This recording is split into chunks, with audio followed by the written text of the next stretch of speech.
What's up, everybody? Welcome to our channel on Hockey Takes. I am Hohen and this is Scott. In this video, we'll be talking about the Vancouver Canucks.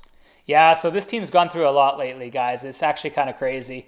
Vancouver really hasn't had the best start to the year, and I think pretty much everyone knew it, whether it was choking away 2-goal leads or just not performing to the level of expectation everyone thought. There was a lot of us included, we thought that Vancouver was going to have a real shot at the playoffs this year, but that really hasn't come to fruition, and because of it, they've had to make a coaching change.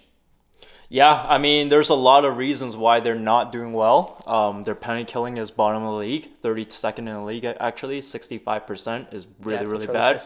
They're currently number 14 in the league in power play, which is actually reasonable. They have 5 players on their roster right now that are doing really well, but the rest of the roster is not. And they're on top of that, their goaltending is doing really bad.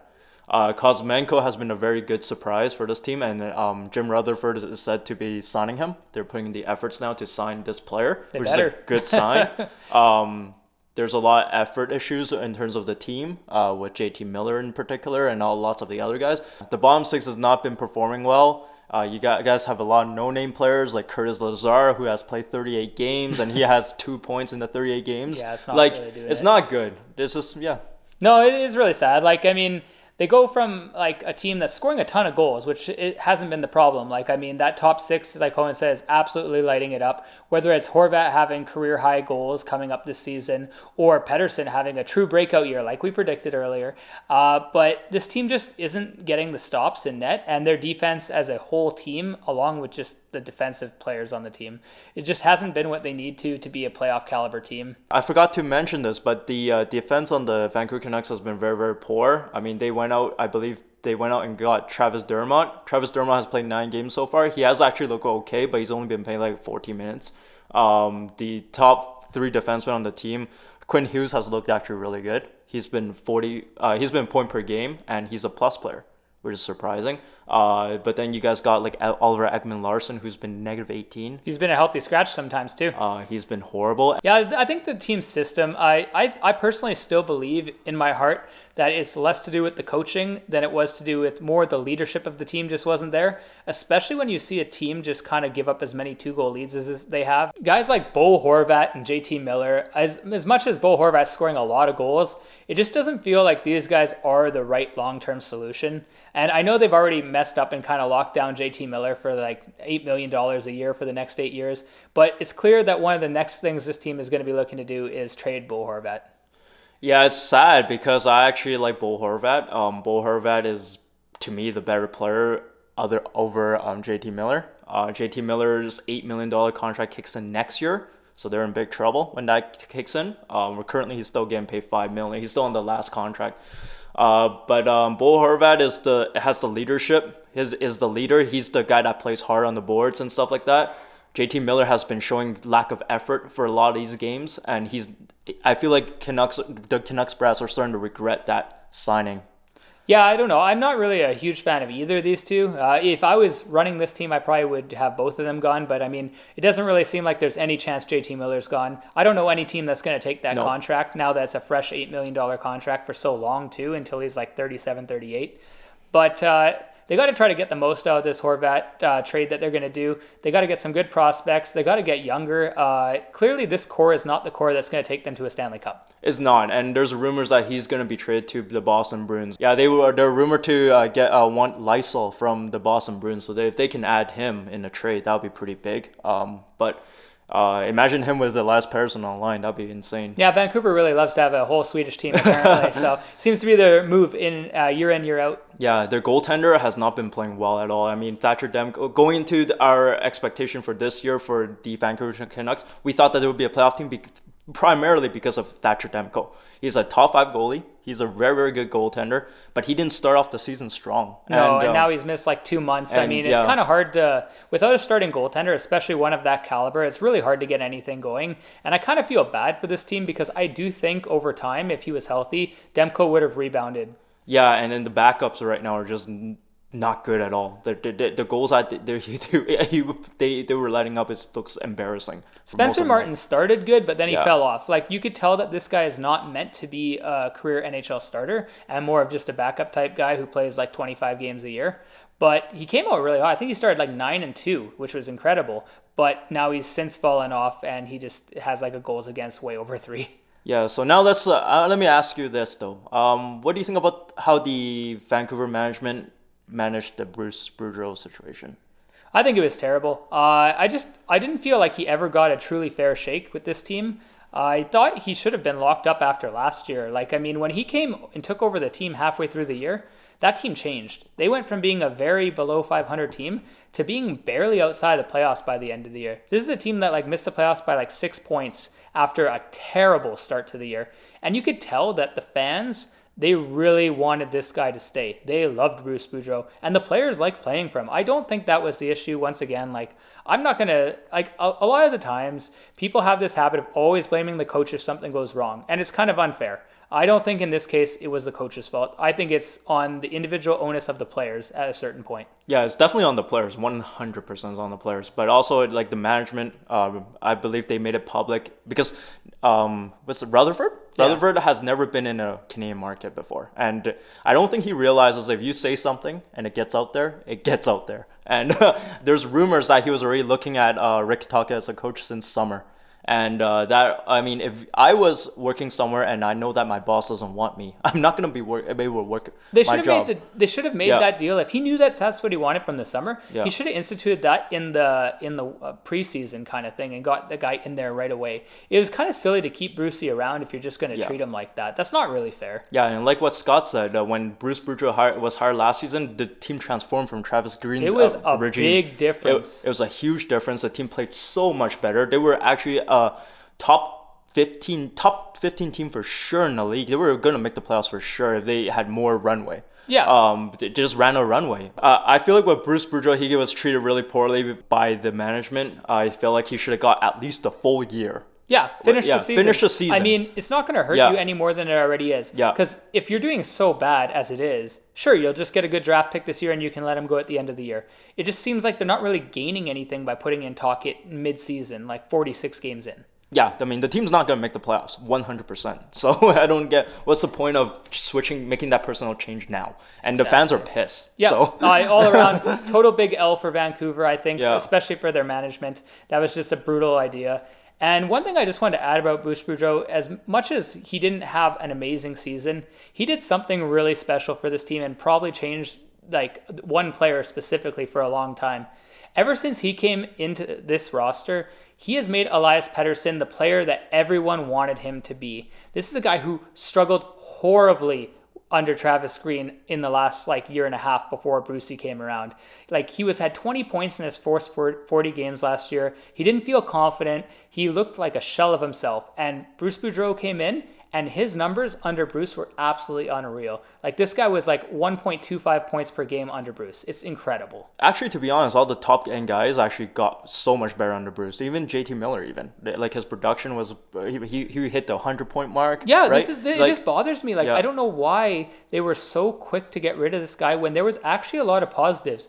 You can only do so much with a roster that doesn't have a starting goaltender and has like a 4, 5, 6 D-men that aren't even NHL caliber defense. Yeah, and look at how good Quinn Hughes was last year at the end there. Yeah, he was really good. And he started to play some defense too, which is good. And this year, 43 games and 3 games played. Like he's a point per game player as a defenseman. Like what more do you want? I don't know.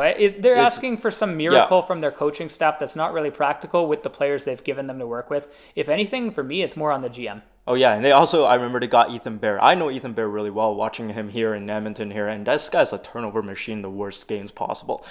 So that's not exactly an ideal ad, no. Yeah, no, so it wasn't a good ad. I don't know what the defense is horrible after you Quinn Hughes. Like, needs a complete total overhaul. It's nothing the way it is right now. Yeah. But I guess we just have to accept it. Rick Tochet's the coach now. So I guess the real question is, what do we really think about Rick Tocchet being the coach? And I'll start off personally with saying, I don't think it's going to be a big improvement. I really don't think this is the coach that's going to transform Vancouver and turn them into a championship team over the next 2-3 years. I don't think this team really has given a lot of coaches that much time.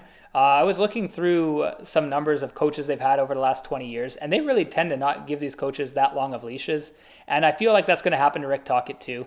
If he doesn't succeed in the next 2-3 years and this team becomes like a top 3 team in their division, I think he'll be out pretty fast. And I just don't know what he's really going to bring to this team that's going to be super effective and different than Bruce Boudreau. He is a defensive-minded coach. He has a lot of system in place for defensive play, which is, I guess, good for this organization because they need some. But the problem is I feel like it's going to cut their offensive abilities for sure. Because if you look at past teams with the Arizona Coyotes, they've been pretty good defensively for the team that he was working with. But the thing is, if you look at the top players like Clayton Keller and all these guys, they weren't breaking out under him. Nick Schmaltz, no, right? this is exactly what I wanted to add this in, actually. Good thing you brought that up. This is one thing I think. He's just a terrible fit for this roster. This is a roster that is based on young talent that loves to score goals. Guys like Pettersson, Kuzmenko, Quinn Hughes, guys who love offensive, fast hockey. I don't think that this is the type of coach that fits that system. You need a more offensive-minded guy with these guys because they're at that young age, like 22, 23, 24 years old. You don't want to be stunting their growth and going back to the Stone Age with these guys. Because, I mean, we saw what it was like when Pettersson would put up 20 points in 40 games, and they're saying you have to play more like that. It's just not practical. Yeah, the only player that actually broke out under Rick Tocchet was Jacob Chikrin. I was good. Yeah, right? Jacob Chikrin. That's it. The other players like Clayton Keller didn't never pan out under him. His career high was 40-some points under him. And look at him now. Under a different coach, he's absolutely crushing it. Yeah, so it just shows. Nick Schmaltz, too, had a way better years under this new coach over Rick Tocchet's time there. So it just shows that I don't know if this is the right coach having managing players like Elias Pettersson and these highly offensive players. No, I actually hate it. And I really feel bad for Vancouver fans because there's a lot of really big Vancouver fans out there, and you guys have had to suffer for a long time. And I feel like the management kind of did you dirty once again. So I guess the last question we really have here is, where does this team go from now? I mean, the damage is done. They've hired a new coach. Rick Tocchet's their guy. So probably for the next 2-3 years at minimum, he's going to be the coach of this team. No more Brucey. They got to find something that works, and I don't know. I keep hearing the GM say that they're only going to retool. They refuse to rebuild. They just don't want to do it. They're not going full scorched earth and starting fresh. They just want to make a couple changes, but I don't know how you really do that right now with some of the players you have under contract. You got OEL getting paid a lot of money on defense. You don't even like the guy that much, but that's a hard contract to move. And also, I would like to add on that. Rick Tocchet and OEL were rumored to not to get along in Arizona already. Even better. Better. The fact that they already have this beef, and I feel like he was hired to oust him out of this town. It's so bad. And then guys like JT Miller, I don't want to bag a dead horse here because we've already mentioned it, but I mean, you can't get rid of that contract either. So what are you retooling around? The only move they can really make, I think, right now is the Bo Horvat dump. Basically trading him away and saving cap money there. Yeah, actually another thing Jim Rutherford has stated is that he's looking to buying out some players. So I believe OEL is top of that list for sure. They're probably going to buy him out. They'll take a bit of a penalty for it. They will. At least they'll have some extra cap. Yeah, and I believe he's also he believes the cap is going to rise by $4 million next year, I believe. Yeah, they're starting, over the next 4 years, it's going to be rising consistently a little bit as it goes. That will help this team a bit. Yeah. But I mean, they've really got to kill this next trade that they make, because if they don't, this team is not going to be able to easily retool. What do you think this team should do with Brock Besser? He's been underperforming since his rookie season. I think he has to go too. Honestly, I think right after Bo Horvat goes, since we can't get rid of some of these other guys, I think it's going to be Brock Besser is going to be gone. Yeah, I can't see him sticking. What do you think is the biggest need for this roster right now? Oh, it's very clear. They need another number 2-3 defenseman on this team. Right or left? I would say primarily I would target a right defenseman. Yeah. But at this point, with the way that this team is right now, I think you just take what you can get. If you can get a solid big body defenseman, I mean, I'm not saying get another Tyler Myers. We've seen that doesn't work. And I think he'll be gone too, by the way. I don't think Tyler Myers is long for the Vancouver Canucks. No. I could see him being a deadline addition where they take some of the cap and hold it and then basically ship him off for the year so a contender can have a number 4 defenseman. But they really got to go out and get not a marquee defenseman, but a 3-4 guy. Yeah, you know what? Vancouver's a beautiful city. I've been there I go there every year. I love that city, and there's very passionate fans there. And even in the trains when I go in there, lots of SkyTrain, a lot of Vancouver fans. This is why I feel so bad, dude. Because these guys are suffering here. Yeah. They haven't had the success really, other than a couple runs in 94 and 2011. Yeah. It's been rough for Canuck fans, but I mean, management's not doing that many solids. Nope. But I do think for the direction of this team at this point is I think they got to start calling these guys up, like bring Podkolzin back, give him a shot. They have to start seeing what these young kids have. A lot of these guys in their system, they got to start giving them a real chance. Whether it's Podkolzin, Rathbone, these guys, they got to figure out who's going to be part of the future core of this team. I think we can pretty much say right now, Pettersson and Kuzmenko are probably, and Quinn Hughes. Yeah. Those are the only 3 players, and Thatcher Demko, I guess, if you're counting goaltending.